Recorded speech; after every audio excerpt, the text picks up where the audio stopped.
கும்பகோணத்தில் பட்டா இருக்கு, பத்திரம் இருக்கு, நீர்நிலையில் இருப்பதாக புதிதாக கட்டிய வீட்டை இடித்து மாநகராட்சி நிர்வாகம் நிவாரணம் கேட்டு பெண் கண்ணீர் மல்க பேட்டி.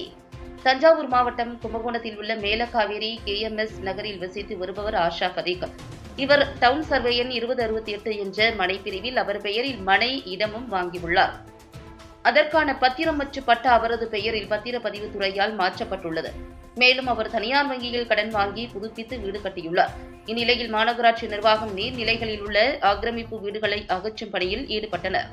அப்போது ஆஷா பரீக் கட்டியுள்ள வீடு பணி நிறைவில் உள்ள நிலையில் நீர்நிலையில் ஆக்கிரமித்து கட்டப்பட்டதாக மாநகராட்சி அதிகாரிகள் முதல் தளம் வரை கட்டப்பட்டுள்ள வீட்டினை இடித்து விட்டனர். இந்நிலையில் பட்டா பத்திரம் இருந்தும் தனது வீடு சட்டவிரோதமாக இடிக்கப்பட்டுள்ளதாகவும் அந்த மனைக்கு பட்டா உள்ளது என்றும் அதில் ஒரு அங்குலம் கூட ஆக்கிரமிப்பு செய்யப்படவில்லை எனவும் மாநகராட்சி அதிகாரிகள் தனது வீட்டை நீர்நிலையில் இருப்பதாக கூறி இடித்துவிட்டனர். கடன் வாங்கி வீடு கட்டிய தங்களை நடுத்தெருவில் நிறுத்திவிட்டனர். தமிழக அரசு உடனடியாக இழப்பீடு வழங்க வேண்டும் என்றும் பட்டா இடத்தை மீண்டும் தங்களுக்கு வழங்க வேண்டும் எனவும் குடும்பத்துடன் கண்ணீர் மல்க பேட்டியளித்தார். தஞ்சாவூர் மாவட்டம் கும்பகோணம் மேலக்காவேரியில் KMS நகரில் நான் சொந்தமாக 2068 1200 ஸ்கொயர் ஃபீட் இடம் வாங்கி பட்டா பத்திரம் எல்லாம் பதிவு பண்ணி நான் இடம் வாங்கி வீடு கட்டினேன். அந்த வீடு கட்டினது பிறகு நகராட்சியிலேருந்து நீங்கள் இந்த வீடு கட்டினது நீர்நிலையில் இருக்கீங்கன்னு சொல்லிட்டு என் வீட்டை இடிச்சிட்டு போயிட்டாங்க. திருப்பி நான் போய் கேட்டாக்க உங்களுக்கு இடிச்சதுக்காக வேண்டி உங்களுக்கு இலவச பட்டா தருவேன்னு சொன்னாங்க.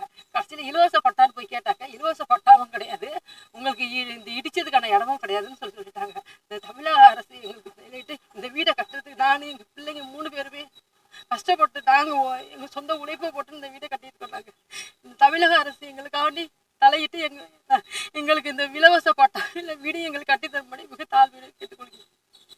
கரண்ட் பில்லுலேருந்து பட்டாலேருந்து அடிமனை ரசீதுலேருந்து எல்லாமே வச்சுருக்கோம். வீடு கட்டினும் போது நாங்கள் கேட்டு நகராட்சியில் போய் இந்த மாதிரி வீடு கட்டியிருக்கேன், எங்களுக்கு வீடு வரி ரசீது போட்டு கொடுக்குன்னு சொன்னாக்கா நீங்கள் ஒட்டி பிடிச்சிட்டு வீடு கட்டினதுக்கப்புறம் சொல்லுங்கள், நாங்கள் உங்களுக்கு வீட்டு வரி ரசீது போட்டு தரோன்னு சொன்னாங்க. ஆனால் இன்ன வரைக்கும் எங்களுக்கு வீட்டை இடிச்சிட்டு போயிட்டு எந்த விதமான நடவடிக்கையும் தெரியல. எனக்கு 2068க்கான ஒரு இடம் எங்கே இருக்குன்னு சொல்லிட்டு எனக்கு கண்டுபிடிச்சி கொடுங்கன்னு சொன்னாங்க. அந்த இடமும் நான் பத்திரம் பதிவு செஞ்சதுக்குண்டான அந்த பத்திரத்துக்கு உண்டான இடத்தையும் கூடமே இந்த நகராட்சி எனக்கு கண்டுபிடிச்சி கொடுக்கவே இல்லை. அதனால் தமிழக அரசு எங்களுக்கு தலையிட்டு எனக்கு உண்ட நிவாரண நிதியும் எனக்கு வீட்டு மனையும் எனக்கு வீடையும் கட்டுத்தரும்படி மிக தாழ்மையுடன் கேட்டுக்கொள்கிறேன். எனக்கு வருமானத்துக்கு எனக்கு யாருமே இல்லை, என் பிள்ளைகளை வச்சு தான் நான் கஷ்டப்பட்டுட்டு இருக்கேன். அதனால தமிழக அரசு தலையிட்டு எனக்கு வீடு கட்டி தரும்படி மிக